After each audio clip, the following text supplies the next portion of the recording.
अगर दुनिया से मुवाजना हमें करना है तो फिर हमें ये देखना होगा कि पाकिस्तान के हालात कैसे हैं, दुनिया के हालात कैसे हैं, कंडीशंस कितनी मुख्तलिफ हैं। फिर आपने ये भी बिल्कुल सही फरमाया कि हुकूमत आज़ादी से कारोबार करने दे। अबूज़र साहब, मैं आपकी जानिब आऊँगा। जब बात ये हो रही है कि हुकूमत आज़ादी से कारोबार करने दिया जाए, ये बहुत ज़रूरी है। कारोबार चलेगा तभी मईशत हमारी चलेगी। जो ईज़ ऑफ डूइंग बिजनेस की हम बात करते हैं, ओवरऑल जब हम अब कारोबार की बात करते हैं तो ये एक्टिविटी तो होनी चाहिए। लेकिन यहाँ हुकूमत को सिर्फ एमरजेंसी में ही क्यों किफ़ायतशारी याद आती है? ये तो एक मुस्तकिल प्रोसेस होना चाहिए, एक लाइफस्टाइल होना चाहिए, और हुकूमत का भी होना चाहिए और फिर अवाम का भी ऐसा लाइफस्टाइल बनाया जाए। बहुत शुक्रिया जी। बात यह है कि एक शटर जो है ना दुकान का, उसके पीछे एक दास्तान है। उस दास्तान के पीछे एक पूरी समझें कि एक दुख भरी कहानी है। वो दुकानदार के 4 सेलमैन हैं, उसकी दुकान किराए पे है। वो 4 घंटे के लिए बिजली 60 रुपये से 80 रुपये यूनिट भी ले, और गवर्नमेंट का 40 रुपये यूनिट में बिजली नहीं बिक रही और 80 रुपये यूनिट में वो बिजली भी ख़रीदे, पुलिस को भत्ता भी दे, डिपार्टमेंटों को चालान भी भुगताए। जब आप वोट लेते हैं तो जिस बंदे से वोट लेते हैं उसकी तो पाँव में चप्पल भी नहीं होती, उस बेचारे के तो तन पे कपड़े भी नहीं होते। मकसद ये है कि अगर आपने 4 घंटे दुकानें बंद करनी है, बहुत अच्छी स्कीम है। मुझे ये बताएं, ये बंद करके कितने 100 अरब का आपको फ़ायदा हुआ? आपका तो टारगेट पिछले साल भी 1500 अरब का शॉर्टफॉल है। क्या आप समझते हैं, क्या हुकूमत ये समझती है कि 4 घंटे दुकानें बंद होंगी तो हमारा टारगेट पिछले साल जितना भी पूरा कर लेंगे? नामुमकिन बात है। बात यह है कि जंगें, जलसे, अदालतें, असूल, ये दुनिया में मौसम के मुताबिक होता है। सही देखें कि आज ताशकंद में, अज़रबैजान में रात 9 बजे सूरज गुरूब होता है, और डेनमार्क में और नॉर्वे में सूरज रात 2 बजे तकरीबन गुरूब होता है। तो मुझे ये बताइए कि भी वहाँ पे दुकानें क्यों नहीं भाई 4 बजे बंद होती? बिल्कुल अबूज़र साहब, वहाँ का मौसम ऐसा है कि वहाँ उनको 7 बजे दुकानें बंद करनी पड़ती हैं, नहीं तो बिल्कुल अबूज़र साहब, मैं इसी तरफ आ रहा था। जब हम मौसम की बात करते हैं, क्योंकि एक जो मिनिस्टर साहब हैं ख्वाजा, उन्होंने ये बात कही भी है कि मगरिब की तर्ज पर मार्केटें जल्द बंद कर दी जाएं। लेकिन पाकिस्तान का एक बहुत बड़ा मसला है, आपने बिल्कुल सही फरमाया, वो गर्मी की शिद्दत का है। इस मौसम में ये मुमकिन है कि हम ऐसा करते हैं, हमारी हुकूमत ये स्टेप ले ले? तफसील सर वक़्त देंगे तो मैं पूरी तफसील बताता हूँ। मुझे ये बताइए कि दुबई रात सुबह 4 बजे तक क्यों खुला रहता है? मुझे ये बता दें बस आप। सऊदी अरब रात 4 बजे तक क्यों फजर की नमाज तक खुला रहता है? मुझे बताएं ना आप। और बात ये है, वो भूखे से किसी ने पूछा 2 और 2, वो कहता है 4 रोटियाँ। बात है हुकूमत भूखी हो चुकी है। जिस कौम का 47% बजट सिर्फ सूद देने पे चला जाए, उस कौम ने तो इस तरह की पॉलिसी हर वक्त बनानी है ना। उसने तो इस तरह की पॉलिसी नहीं बनानी कि जी कोई सेहतमंद हो। क्यों आपके स्कूल के बच्चे 3 करोड़ बाहर हैं? इसलिए बाहर हैं कि अगर ये पढ़ गए तो ये हमारे गले पड़ जाएंगे। बात ये है, ना आप तालीम दे रहे हैं, ना आप सेहत दे रहे हैं, ना आप ट्रांसपोर्ट दे रहे हैं, ना आप किसी को बिजनेस करने दे रहे हैं। आपको पता है एक दुकानदार कितना टैक्स देता है? फ़र्क किया, वो लैक्स साबुन बेचता है ना, तो उस पर 25 रुपये टैक्स दे दिया होता है उसने। आप कहते हैं जिस दुकानदार टैक्स नहीं देता। मुझे ये समझ नहीं आई, ये फसौल, ये कौन ऐसा समझदार हुकूमत में बैठा हुआ एडवाइज़र जिसको यही नहीं पता? मैं कहता हूँ इस मुल्क में जो बंदा भीख मांगता है वो भी टैक्स देता है। मैं बड़ी दफ़ा प्रोग्रामों में साबित कर चुका हूँ। जब वो सुबह पानी खोलता है अपने नल का नहाने के लिए तो वासा को टैक्स देता है। जब वो बिजली ऑन करता है तो वापडा को टैक्स देता है। जब वो साबुन इस्तेमाल करता है तो साबुन कंपनी को टैक्स देता है। जब वो टूथपेस्ट इस्तेमाल करता है तो वो टूथपेस्ट कंपनी को टैक्स देता है। जब वो टॉवल इस्तेमाल करता है तो टॉवल टेक्सटाइल इंडस्ट्री को टैक्स जाता है। जब वो जूते पहनता है तो बाटा कंपनी को टैक्स गवर्नमेंट ले लेती है। मसला है कि आप हमें सिर्फ एक चोर का लेवल लगा के बैठे हैं, तो फिर आप चोरों से बिल्कुल वोट क्यों ले? सही है। टैक्स के हवाले से भी हम जरा बात करना चाह रहे हैं, बल्कि स्कीम है उस पर भी बात करेंगे। हमारे साथ मौजूद भी हैं सिंध ताजिर इत्तेहाद के चेयरमैन शेख हबीब साहब भी, उनको भी शामिल गुफ्तगू करते हैं। हबीब साहब, पहले तो इस सवाल का मैं जवाब आपसे चाहता हूं कि जो इस वक्त हम देख रहे हैं कि मार्केटों के जो औकात-ए-कार महदूद रखे गए हैं, बाकी किफ़ायत-शारी मुहिम जो है वो ख़त्म कर दी गई है, इस पर सबसे पहले तो आपका क्या रिएक्शन है? इससे कितना नुकसान पहुंच रहा है मार्केटों को, बाजारों को, रेस्टोरेंट्स को? बिस्मिल्लाहिर्रहमानिर्रहीम। देखिए, सबसे पहले तो मैं आपको ये बता दूं कि हुकूमत वक्त जो इस सिलसिले को चला रही है, मैं समझता हूँ कि ये नामुनासिब रवैया है। इनको बिजनेस कम्युनिटी को अगर ये फरोख्त नहीं देंगे, ताजिर कारोबार नहीं करेगा, माशी बहरान अगर ये पैदा इसी तरह रहा और मार्केटें खुले बंद करने की रही, जैसे कि मेरे भाई बात कर रहे थे कि कराची में पूरे पाकिस्तान का एक सिस्टम है। इस वक्त जो सिस्टम पूरी दुनिया के जो क्लाइमेट चेंज हो रहा है, बिलखुसूस गर्मी की जो शिद्दत है वो ज़्यादा है। अगर 40 सेंटी है तो वो 51 सेंटीग्रेड की जो है ना 50 से ऊपर तक की जो तापमान जो जिस्म को दे रहा है। ठीक, तो मसला ये कहने का कि मार्केटें दिन में कारोबार नहीं है। फिर लाइटों का प्रॉब्लम है सबसे ज़्यादा, यानी कि सबसे ज़्यादा लाइट भी हम महंगी परचेज करें, उसके बाद हमें लाइट भी ना मिले। दिन के औकात लाइट नहीं होती, लोग कारोबार कर रहे होते हैं, ऑफिस जॉब वाले होते हैं, सरकारी जॉब वाले होते हैं, वो सब सामने अपनी फैमिलियों को लेके निकलते हैं मार्केटों की तरफ। तो मार्केटों में थोड़ी सी रौनक होती है। सबसे पहले तो मैं समझता हूँ कि इनको फौरी तौर पे ये तमाम चीज़ें जो है ना पूरे पाकिस्तान से ये चीज़ें क्लियर करनी चाहिए कि वफाक से भी और ये तमाम जगहों से भी जो है मैं कहता हूँ कि टाइम शेड्यूल होना ही नहीं चाहिए।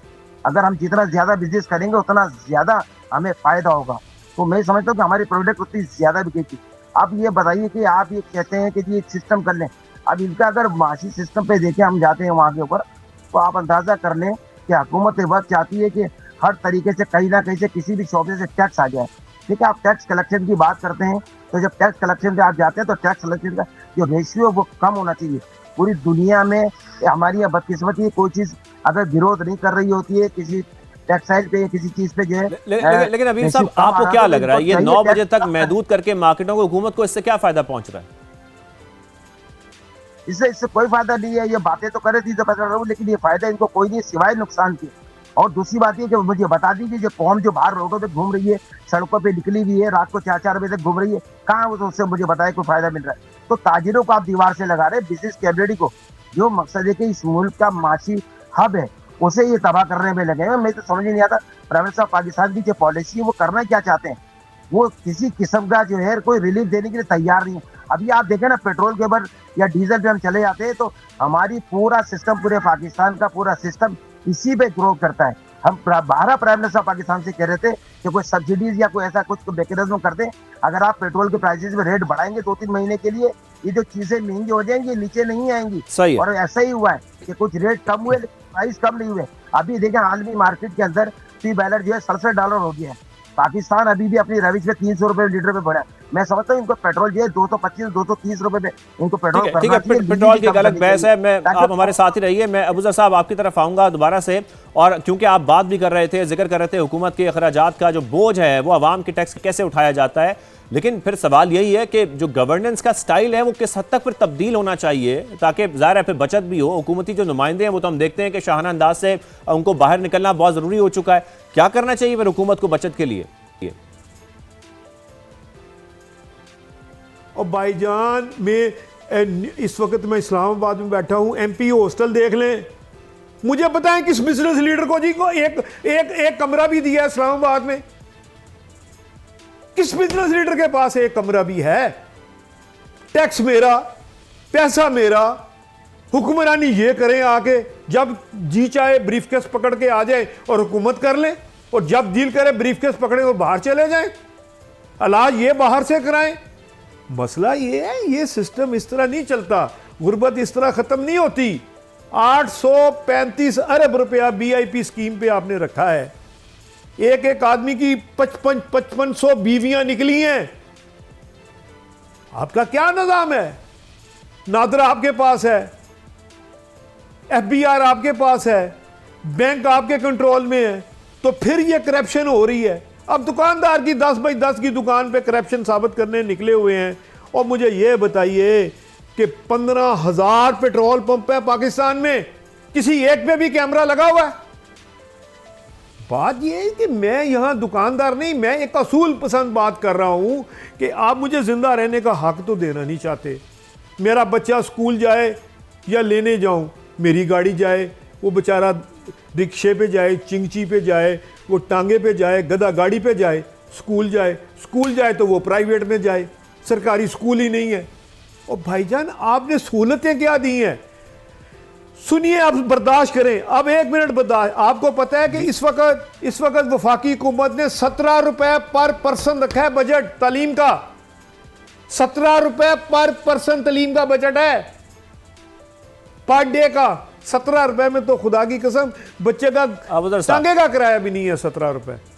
अब कैसी बातें। बिल्कुल मैं अजमल साहब आपकी तरफ आता हूं। जब हम यही बात कि बेरोजगारी की शरह असल में बढ़ती जा रही है और वो हम देख भी रहे हैं, महंगाई भी बुलंद तरीन इस वक्त शरह पर है। ताजर के लिए जो बिजली का टैरिफ है वो भी सबसे हाई है। हम इंडस्ट्री से उसको कंपेयर करें या घरेलू सार्फिन से करें, आप लोग एक मुतालबा करते रहे हैं और वो है कि बिजली एटलीस्ट अनइंटरप्टेड सप्लाई कर दी जाए, तो उससे भी हमारा कारोबार बहुत बेहतर हो जाएगा। इतना तो हुकूमत कर सकती है। जब आप ये मुतालबात हुकूमत के सामने रखते हैं तो फिर क्या करती है हुकूमत इस हवाले से?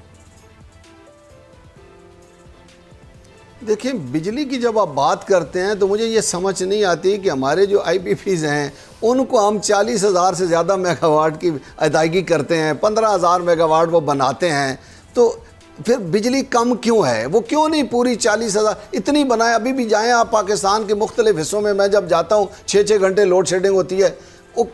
ये बात कौन हमें समझाएगा कि हम ओवर पेमेंट भी कर रहे हैं, बिजली कम बन रही है, फिर हम दुकानें बंद कर रहे हैं जो सबसे ज़्यादा पैसे देते हैं। ओ भाई, आपका कोई इदारा इस वक्त मुनाफा बख्श नहीं है। तमाम इदारे 600, 700 रुपए के अरबों के खसारे में हैं। स्टील मिल आपकी ख़त्म हो चुकी है। PIE आपका कोई मुल्की इदारा मुनाफा बख्श नहीं है। कम अज़ कम वो मुल्क कैसे चल सकता है जिसके अखराजात आसमानों से लग रहे हो और आमदन हो ही कोई नहीं है? भाई, मैं ये बातें तो करके थक गया हूँ कि कोई हमारा MNA, कोई MPA, कोई सेनेटर, कोई वजीर मुशीर ले लें, कोई 10 करोड़ से कम गाड़ी नहीं है, उनकी तनख्वाहें कितनी हैं, उनकी मराहत कितनी है। हमारे जो सरकारी अफसरान हैं, जो ब्यूरोक्रेट हैं, इनके कितनी बरातें हैं आप अंदाज़ा लगाएं। एक सरकारी अफसर हमें 10-10, 15-15 लाख रुपए में पड़ रहा है, जो उसकी मराहत है, गाड़ी मुफ्त है, पेट्रोल मुफ्त है, गैस मुफ्त है। और यार, ये मुफ्ता ख़त्म करें। और मैं तो कहता हूँ,